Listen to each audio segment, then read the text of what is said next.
तो गाइज मैं हूं आयुष और आप देख रहे हैं रेसल इंडिया और स्वागत है आपका वेडनेसडे नाइट वॉर्स के रिव्यू में। AEW डायनामाइट और NXT का शो हो चुका है खत्म। दो काफी अच्छे शोज हमें देखने को मिले जो कि फ्यूचर के लिए बिल्ड कर रहे हैं और मैं आज फेस कैम वीडियो बनाने वाला था गाइज, लेकिन किसी रीजन की वजह से मैं नहीं बना रहा हूँ। स्मैकडाउन से जो है वो वापस आ जाएंगे फेस कैम रिव्यूज, क्योंकि काफी सारे लोग पूछते हैं और ऑब्वियसली मैं उनको बंद नहीं कर रहा, वो वापस आने वाले हैं जब स्मैकडाउन आएगी उसके बाद से। तो गाइज दोनों शोज में आज काफी कुछ हुआ है और फटाफट से आपको लाइक बटन दबा देना है, क्योंकि लास्ट वीक का जो वेडनेसडे नाइट वॉर्स का रिव्यू था उसने कमाल का परफॉर्मेंस दिया और मैं चाहूंगा कि उसी टाइप का आज भी हमें रिजल्ट मिले इस वीडियो से। तो आप फटाफट से इस लाइक बटन को दबाएं, शेयर करें जो आपको करना है ताकि इस वीडियो की हेल्प हो। लेकिन आज इतना कुछ है बात करने के लिए, हम ज्यादा टाइम नहीं वेस्ट करेंगे और स्टार्ट करते हैं AEW डायनामाइट के शो से, जो कि अपनी हिस्ट्री की सबसे बड़ी डायनामाइट के लिए बिल्ड कर रहा है, which is going to be next week December 2nd winter is coming dynamite special. और क्या कमाल का वो शो रहने वाला है। तो आज का एपिसोड होता है स्टार्ट हैंगमैन पेज और जॉन सिल्वर के मैच से,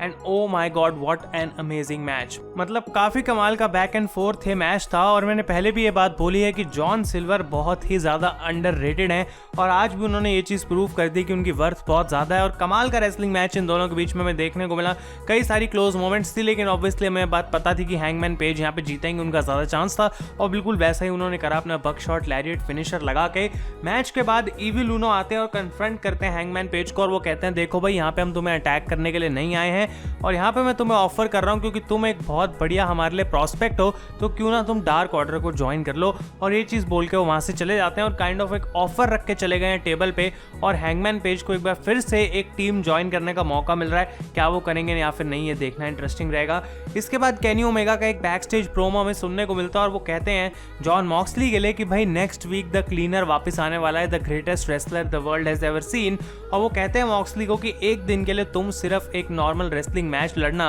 और अपने सारे वेपन और हार्डकोर चीजें जो है वो घर पे छोड़ कर आना, क्योंकि हम यहाँ पे एक नॉर्मल मैच लड़ेंगे और देखेंगे कि बेस्ट रेसलर यहाँ पे कौन हो सकता है। और वो कहते हैं लास्ट वीक तुमने मेरे डैड के बारे में बात बोली थी और अपने डैड को तुम बहुत स्ट्रांग बता रहे थे। मुझे नहीं लगता कि तुम्हारे डैड इतने स्ट्रांग थे और अगर मेरे डैड तुम्हारे डैड के सामने आ जाएंगे then he will kick your dad's ass. और ये वो बोल के यहाँ से चले जाते हैं और कहते हैं मॉक्सली तुम वो कॉन्ट्रैक्ट साइन करो, नेक्स्ट वीक मैच है, तुम्हें फटाफट वो करना चाहिए। इसके बाद पावर हाउस हॉब्स का हमें मैच देखने को मिलता है, जो उनका नया नाम रख दिया है। तो विल हॉब्स की जगह पावर हाउस हॉब्स उन्हें बुलाया जा रहा है और उन्होंने यहाँ पे एक स्क्वॉश मैच में बेसिकली ली जॉनसन को हरा दिया। इस मैच के बाद गाइज हमें आज के शो की one of the best segments देखने को मिली, क्योंकि टैज आते हैं रिंग के अंदर, उनके हाथ में FTW टाइटल है और वो हॉब्स को कहते हैं तुम जाओ, मुझे कुछ बात बोलनी है। और बेसिकली उनके प्रोमो का ये पॉइंट था कि FTW जो टाइटल है AEW के अंदर, इसको ज्यादा रिस्पेक्ट नहीं दी जाती और वो AEW मैनेजमेंट को कॉल आउट कर रहे हैं, टोनी खान के बारे में उल्टा सीधा बोल रहे हैं और उनका जो माइक है वो बंद हो जाता है। तो वो काफी गुस्से में आते हैं और जस्टिन रॉबर्ट्स को कहते हैं कि तुम मुझे अपना माइक दो, और वो कंटिन्यू करते हैं बोलना कि AEW मैनेजमेंट तुम्हें इस टाइटल को रिस्पेक्ट देनी पड़ेगी, और एक बार फिर से उनका माइक यहाँ पे बंद कर दिया जाता है। तो कोडी आते हैं बाहर यहाँ पे और कोडी कन्फ्रंट करते हैं टैज को और कहते हैं भाई ऐसी क्या दिक्कत हो गई, हमने सुन लिया तुम्हारी बात को, हम इसको कंसिडर करेंगे, यहाँ से तुम निकलो, तुम्हारा आज का हो गया और नेक्स्ट वीक तुम्हें मौका मिलेगा, मैं और डार्बी अगेंस्ट यहाँ पे रिकी स्टार्क्स और पावर हाउस हॉब्स एक मैच होने वाला है, तो क्या तुम्हारे लिए इतना काफी नहीं है। तो यहाँ पे टैज कहते हैं वो मेरा मुद्दा नहीं है, मैं FTW टाइटल की यहाँ पे बात कर रहा हूँ और तुम उसे रिस्पेक्ट दो, AEW मैनेजमेंट को ये बोलो। तो कोडी कहते हैं कि मैं खुद AEW मैनेजमेंट से हूँ और मुझे पता है कि हमें क्या चीजें सही से करनी चाहिए। और वो यहाँ पे टैज को कहते हैं कि तुम्हें ज्यादा जो है यहाँ पे बातें करने की जरूरत नहीं है, क्योंकि अगर तुम इतने इंटरेस्टिंग होते और FTW टाइटल तुम्हारे लिए इतना इंपॉर्टेंट होता तो तुम्हारा आज जो बेटा जो कि एक प्रोफेशनल रेसलर बनने की तैयारी कर रहा है वो तुमसे ट्रेनिंग लेता, मुझसे नहीं लेता। और ये चीज जो है वो टैज को बहुत ज्यादा खुंदक दे गई और पहले ऐसा लगता है कि टैज जा रहे हैं रिंग से और ये सेगमेंट खत्म हो गई, लेकिन वो वापस आते हैं और वो अपना आइकॉनिक चोक जो है वो लगा देते हैं कोडी के ऊपर और यहाँ पे वो उनको बेसिकली पास आउट करा देते हैं। तो बहुत ही ज्यादा एंटरटेनिंग मुझे सेगमेंट लगी और जबकि इसने नेक्स्ट वीक के टैग टीम मैच के लिए तो बिल्ड कराई, लेकिन उसके बावजूद भी अब FTW टाइटल के लिए टैज कुछ चाहते हैं और AEW मैनेजमेंट वो उनको कैसे डिलीवर करेगी वो देखना काफी इंटरेस्टिंग रहेगा। A very very entertaining segment. इसके बाद एडी किंगस्टन आते हैं बैक स्टेज और वो बात करते हैं कि किस तरीके से अब लूचा ब्रदर्स उनके साथ नहीं है, लेकिन वो इतने भी शॉक्ड नहीं है देख के कि पाक के साथ बाद उन्होंने वापस उनको रीजॉइन कर लिया है और वो जैसे इसके बारे में बात कर रहे होते हैं जॉन मॉक्सली वहाँ पे आके उनको कन्फ्रंट करते हैं और एडी किंगस्टन कहते हैं मुझे पता है तुम सोच रहे होगे कि लास्ट वीक मैंने तुमको अटैक करा था, लेकिन अब जो है मेरे पास अपनी खुद की चीज़ें हैं डील करने के लिए, तुम चैंपियन हो, तुम्हारे पास अपनी चीज़ें हैं डील करने के लिए और मैंने तुम्हें अटैक नहीं करा था, ये बात मैं तुम्हें यहाँ पे सिंपली बता दूं। और मॉक्सली जो है वो वहाँ से चले जाते हैं। इसके बाद गाइस हमें देखने को मिलता है टैग टीम मैच जो कि top flight against the hybrid 2 यानी कि जैक एवंस और एनहेलिको के बीच में था। अब ये दोनों up and coming tag teams हैं और लास्ट वीक हमने देखा था कि यंग बक्स के साथ टॉप फ्लाइट का एक कमाल का मैच हुआ था और ये मैच भी एक काफ़ी बढ़िया मैच था और यहाँ पे सरप्राइजिंगली द हाइब्रिड 2 इस मैच को जीत भी गई और मुझे यहाँ पे लग रहा था कि शायद टॉप फ्लाइट को जीतना चाहिए, लेकिन ऐसा नहीं हुआ और मैच के बाद वो कंटिन्यू रखते हैं अपना अटैक टॉप फ्लाइट के ऊपर, लेकिन यंग बक्स बाहर आते हैं उनको सेव करने के लिए और बेसिकली इस तरीके से यहाँ पे चीज़ खत्म होती है। इसके बाद एक और टैग टीम मैच हमें देखने को मिलता है guys, Chris Jericho and Jake Hager against Christopher Daniels and Frankie Kazarian और ये भी एक बहुत ही ज़्यादा केओटिक मैच था क्योंकि रिंग साइड पे इनर सर्कल थी और बहुत सारी डिस्ट्रैक्शंस यहाँ पे चल रही थी और ये एक चीज़ है जो मुझे पसंद नहीं आती है AEW के बारे में, आई डोंट नो क्यों, क्योंकि रेफरी जो है वो रिंग के अंदर खड़ा है और बाहर इतनी सारी लड़ाई चल रही है तो DQ आखिर होता क्यों नहीं, ये जो है बात मेरे सर के ऊपर से चली जाती है। लेकिन बहुत सारे केओस और इंटरफेरेंसेस के बाद एंड में हमें देखने को मिलता है कि MJF एक बार फिर से डिस्ट्रैक्शन का फायदा उठाते हैं और यहाँ पे अपनी डायमंड रिंग से अटैक करते हैं क्रिस्टोफर डैनियल्स पे और जेरिको उनको लगाते हैं यहाँ पे judas effect and Jake hager pins Daniels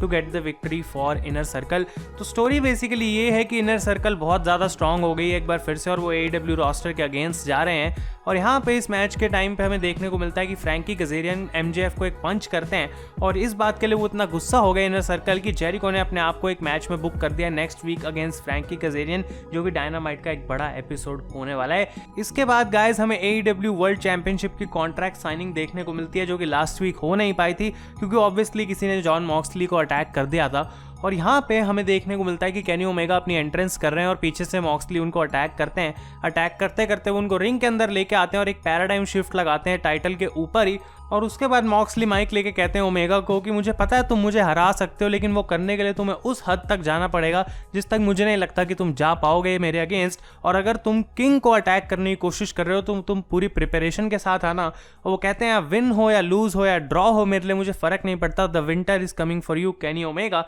और इसके बाद वो जो है अपना कॉन्ट्रैक्ट साइन करते हैं और ये मैच अब ऑफिशियल हो गया next week episode of dynamite के लिए। गाइस ये काफी इंटरेस्टिंग सेगमेंट थी और अब वेट नहीं हो रही है क्योंकि AEW की हिस्ट्री का अभी तक सबसे बड़ा मैच है। इसके बाद हमें AEW विमेंस वर्ल्ड चैंपियनशिप का मैच देखने को मिलता है hikaru shida against anna jay of the dark order और ये एक बहुत अच्छा मैच था, मतलब मैंने एक्सपेक्ट नहीं करा था कि इतनी अच्छी रेसलिंग यहाँ पे हमें देखने को मिलेगी, लेकिन ऐसा हुआ यहाँ पे और at the end Hikaru Shida इस मैच को जीत गई। उन्होंने अभी भी अपना टाइटल जो है वो रिटेन कर लिया है। तो काफ़ी अच्छी बात मुझे ये लगी कि इतने सारे जो है वो अपोनेंट्स अब अगेंस्ट हो चुके हैं हिकारू शिडा के, लेकिन अभी भी टाइटल उन्हीं के पास है, तो कौन आखिर उनको हराएगा ये देखना इंटरेस्टिंग रहेगा। इसके बाद गाइस फाइनली अपने शो के मेन इवेंट में the butcher and the blade against pac and rey fenix in a tag team match, एक और अच्छा टैग टीम मैच। काफ़ी सारी टैग टीम रेसलिंग थी आज के शो के ऊपर और इस मैच के एंड में हमें देखने को मिलता है एक बार फिर से वही रेफरी वाली चीज़ कि वो डिस्ट्रैक्टेड है और एडी किंगस्टन जो है यहाँ पे इसका फ़ायदा उठाते हैं और इसकी वजह से ब्लेड और बुचर इस मैच को जीत जाते हैं। और मैं कहना चाहूँगा एक मोमेंट निकाल के कि भाई पाक और रे फेनिक्स इतने हाई फ्लाइंग लोग हैं कि मज़ा आ जाता है इनकी रेसलिंग देख के, कभी बंदा बोर नहीं होता। और मैच के बाद यहाँ पे तीनों लोग जो हैं वो अटैक अपना कंटिन्यू रखते हैं डेड ट्राइंगल के ऊपर और यहाँ पे इनको सेव करने के लिए कौन आते हैं, लैंस आर्चर। तो उनका भी रिटर्न हमें यहाँ पे देखने को मिल गया और वो यहाँ पे जो आके बेसिकली इनको यहाँ से भगाते हैं और डेड ट्राइंगल को सेव कर लेते हैं और ऐसा लगता है कि कुछ ना कुछ दिक्कत है अभी एडी किंगस्टन और लैंस आर्चर के बीच में, जो कि हमें फ्यूचर कहीं ना कहीं देखने को मिलेगी। तो इंटरेस्टिंग एंडिंग थी शो की और ओवरऑल आज का शो काफी ज्यादा एंटरटेनिंग था। अब हम बात करते हैं गाइज NXT की। तो ये स्टार्ट होता है विद अ मैच बिटवीन कैंडिस लेरे एंड एम्बर मून और ये भी एक क्या जबरदस्त मैच था। मतलब कैंडिस लेरे को इतनी सारी अपॉर्चुनिटीज मिल रही हैं रिसेंटली और उन्होंने एटलीस्ट हर बार ये तो प्रूव करा है कि वो बेकार मैच नहीं देती हैं। शी इज वेरी टैलेंटेड और एम्बर मून को हम सब जानते हैं कि वो एक काफी कमाल की रेसलर हैं। तो इस मैच के चलते हमें देखने को मिलता है कि डकोटा काय और रक्वेल गोंजालेस भी रिंग साइड आ जाती हैं और ऑलरेडी जो है इंडी हार्टवेल तो वहाँ पे होती हैं और एक बार फिर से एक और डिस्ट्रैक्शन फिनिश हमें देखने को मिलता है कि इंडी हार्टवेल रिंग के अंदर आ जाती हैं और एम्बर मून अपना एक्लिप्स गलती से यहाँ पे इंडी हार्टवेल के ऊपर लगाती हैं। कैंडिस लेरे रास्ते से हट जाती हैं और इसका फायदा उठा के वो विकेट स्टेप सिस्टर यानी कि अपना फिनिशर लगाती हैं ऑन एम्बर मून और इस मैच को जीत जाती हैं। तो 4-on-1 हो गया था एम्बर मून के ऊपर मैच के बाद और अटैक जो था वो कंटिन्यू रहा और यहाँ पे उनको सेव करने के लिए बाहर आती हैं टोनी स्टॉर्म और ऐसा लगता है कि पहले उन्होंने उनको बचा लिया है, लेकिन फिर ये दो बंदे 4 के अगेंस्ट लड़ने की कोशिश करते हैं और जैसे वो रिंग की तरफ भागते हैं गाइस, यहाँ पे टोनी स्टॉर्म कर लेती हैं हील टर्न और वो एम्बर मून को ही अटैक करके रिंग के अंदर फेंक देती हैं, जो कि एक काफी सरप्राइजिंग चीज थी और डेफिनेटली मैंने ऐसा नहीं सोचा था कि हो सकता है। तो ये काफी अच्छी मोमेंट थी और अब हमें पता लग गया है जो कैंडिस लेरे की टीम होने वाली है वॉर गेम्स के लिए, वो टोनी स्टॉर्म, डकोटा काय, राकेल गोंजालेस और ऑब्वियसली कैंडिस लेरे खुद इस टीम के अंदर होने वाली है। तो काफी स्ट्रॉन्ग टीम बन गई है। अब दूसरी तरफ पूरी टीम क्या फॉर्म होगी वो देखना इंटरेस्टिंग रहेगा। इसके बाद गाइज अनडिस्प्यूटेड एरा आ जाती है रिंग के अंदर और वो कहते हैं कि वॉर गेम्स के लिए अब हम बिल्कुल रेडी हैं और undisputed era is going to be better than ever. ये एक ऐसा मैच है जो कि उन्होंने ही फेमस करा है एनएक्सटी के अंदर और आज उसका जो एडवांटेज वाला लैडर मैच है वो होने वाला है, जो कि अनडिस्प्यूटेड एरा आज तक कभी हारी नहीं है। और वो यहाँ पे रिवील करते हैं कि काइल ओराइली इस मैच को लड़ने वाले हैं क्योंकि उनका अनफिनिश्ड बिजनेस बचा हुआ है पास्ट में से अगेंस्ट पीट डन, जो कि यहाँ पे रिप्रेजेंट कर रहे थे पैट मैकेफी की टीम को। तो इन दोनों के बीच का जो ये मैच है यहाँ पे ऑफिशियल कर दिया जाता है। इसके बाद हमें मैच देखने को मिलता है गाइज यहाँ पे कुशीडा अगेंस्ट टिमोथी थैचर और ये बहुत ही ज्यादा अच्छे से एग्जीक्यूट करा गया टेक्निकल मैच था और हर चीज की यहाँ पे रिवर्सल हुए जा रही थी। तो शायद कुछ लोगों को पसंद आया हो या फिर कुछ को ना आया हो, लेकिन यहाँ पे गाइस टोमासो चांपा बैठे होते हैं रिंग साइड पे और बेसिकली एक बार फिर से एक और डिस्ट्रैक्शन फिनिश यहाँ पे वो डिस्ट्रैक्ट करते हैं टिमोथी थैचर को, जिसका फायदा उठा के कुशीडा जीत जाते हैं। और बेसिकली चांपा यहाँ पे दिखाना चाहते हैं कि अब एक प्रॉब्लम है टिमोथी थैचर को चांपा के अगेंस्ट और ये एक बेसिकली मैच चाहते हैं अगेंस्ट टिमोथी थैचर और प्रोबेबली वो वॉर गेम्स के अंदर हमें देखने को मिलेगा। इसके बाद गाइस केविन ओवेंस शो हमें देखने को मिलता है। जी हाँ, केविन ओवेंस आज कमेंट्री के ऊपर थे, उनका रिटर्न देखने को मिला एनएक्सटी में और यहाँ पे उनके गेस्ट थे लियोन रफ। तो सबसे पहले केविन ओवेंस कहते हैं कि एनएक्सटी हमेशा मेरा घर रहेगा और जब भी मुझे इन्वाइट किया जाएगा हमेशा मैं वापस आऊँगा। और वो लियोन रफ से यहाँ पे कुछ बातें करते हैं कि किस तरीके से वो अब एनएक्सटी नॉर्थ अमेरिकन चैंपियन है और उनको एज ए चैंपियन बिहेव भी करना चाहिए और उनको अपने बैक पे जो टारगेट है उनके बारे में ध्यान रखना चाहिए। और यहाँ पे लियोन रफ को वो थोड़ी चीजें सिखाने की कोशिश करते हैं और लियोन रफ यहाँ पे थोड़ा गुस्से में आ जाते हैं और जॉनी गारगानो को नेम ड्रॉप करते हैं। तो केविन ओवेंस कहते हैं भाई तुमने क्या करा, क्या तुम कभी केविन ओवेंस शो देखते नहीं हो कि जो भी यहाँ पे नेम ड्रॉप होता है वो 3-4 सेकंड के अंदर बाहर आ जाता है। तो जॉनी गारगानो बाहर आते हैं और वो कहते हैं लियोन रफ से कि मेरे को टाइटल जीतना है और मैं इजीली जीत जाता अगर वो डेमियन प्रीस्ट की वजह से ना होता। तो यहाँ पे उन्होंने डेमियन प्रीस्ट को नेम ड्रॉप करा तो अब वो भी बाहर आ गए और केविन ओवेंस यहाँ पे सबको चेयर ऑफर की करने की कोशिश कर रहे हैं और कोई उनसे चेयर नहीं लेना चाहता, सब खड़े होकर बात करना चाहते हैं। ये थोड़ी फनी चीज थी। तो इन तीनों सुपरस्टार्स के बीच में बहस चलती है और यहाँ पे कहते हैं केविन ओवेंस कि अगर टेडी लॉन्ग होते तो वो डेफिनेटली आके एक ट्रिपल थ्रेट मैच बनाते,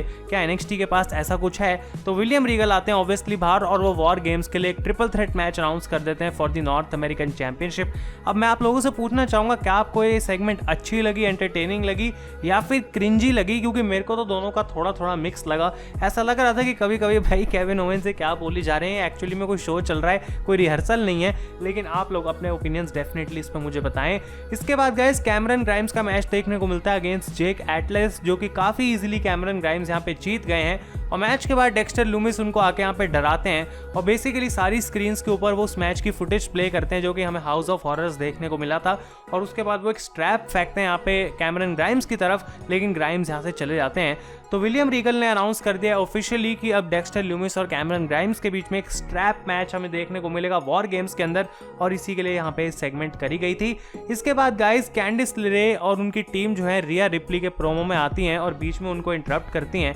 और रिया रिप्ली बात कर रही होती है कि किस तरीके से उन्होंने इयो शिराई को लास्ट वीक रिस्पेक्ट तो दिखाई, लेकिन अभी भी एनएक्सटी विमेंस चैंपियनशिप जो है उनका नंबर 1 टारगेट है। और यहाँ पे जब कैंडिस लेरे की टीम आती है तो राकेल गोंजालेस भी आती हैं और उनके कंधे पे इयो शिराई होती है, यानी कि उन्होंने इयो को अटैक कर दिया है और वो रिंग के अंदर जाते हैं और यहाँ पे रिया रिप्ली को भी अटैक कर देते हैं। तो आई थिंक बेसिकली सिचुएशन चल क्या रही है कि जो ऑपोजिशन में टीम बनेगी वो एम्बर मून, इयो शिराई, रिया रिप्ली और कोई एक और सुपरस्टार प्रोबब्ली शॉर्टजी ब्लैक हार्ट होने वाली है और यही हमें वॉर गेम्स का मैच देखने को मिलेगा। इसके बाद गाइस जाया ली और बोआ का ये जो मिस्टीरियस स्टोरी लाइन चल रही है, चाइनीज मिस्ट्री, ये हमें देखने को मिलती है कि वो जो बंदा आया था कुछ हफ्ते पहले एनएक्सटी में वो उनको कहीं ना कहीं लेके चला जाता है और ये दोनों बंदे रो रहे हैं, जाया और बोआ, और वो बेसिकली कह रहे हैं हमें एक और मौका दो, हम तुम्हारे जो काम है वो पूरा कर देंगे। और कोई एक मिस्ट्री विमेन एक और वहाँ पे बैठी हुई है जिसका चेहरा हमें नहीं दिखता, और वो कहती है कि अब टाइम आ चुका है तुम्हारा, और उसके बाद ये एकदम से खत्म हो जाता है प्रोमो। तो कुछ ना कुछ तो चल रहा है, क्लैरिटी है नहीं, लेकिन इंटरेस्टिंग सा लगा। इसके बाद एवर राइज आ जाते हैं रिंग के अंदर, और प्रॉब्ली एवर राइज के लिए मुझे बहुत बुरा लगता है because they will never rise to the top, और ये बहुत सैड बात है। तो ग्रिजल्ड यंग वेटरन्स आ जाते हैं और मैच से पहले उनको यहाँ पे अटैक करते हैं। एक रिटर्न का सेटअप था और बेसिकली यहाँ पे ये चीज हुई। इसके बाद एक और बैकस्टेज सेगमेंट कैंडिस लेरे की आज हमें देखने को मिली, जो कि छाई हुई थी शो के ऊपर, और यहाँ पे बेसिकली वो जॉनी गारगानो और इंडी हार्टवेल गाड़ी में जा रहे होते हैं, और एक और बंदा वो स्केरी स्क्रीम वाला मास्क जो है वो पहन के बैठा होता है। अब इस बार वो इंडी हार्टवेल नहीं हो सकती, तो वो कौन है? क्या वो टोनी स्टॉर्म है या फिर कोई और है? देखना बहुत इंटरेस्टिंग रहेगा। लेकिन एक और मिस्ट्री पर्सन को यहाँ पे टीज करा गया है। और फाइनली गाइज, इस शो के मेन इवेंट में लैडर मैच हमें देखने को मिला वॉर गेम्स एडवांटेज के लिए, जो कि था पीट डन और काइल ओराइली के बीच में। और क्या ही कमाल का मैच था, मतलब 4.55 स्टार्स के आसपास का डेफिनेटली ये मैच था। मजा आ गया इसको देख के, और क्या रेसलिंग इन दोनों ने करी। एक स्पॉट था इसमें जहाँ पे एक लैडर को ब्रिज करके रखा होता है एप्रन और बैरिकेड के बीच में, और उस पे वर्टिकल सुप्लेक्स लगाते हैं पीट डन काइल ओराइली को। अमेजिंग स्पॉट था।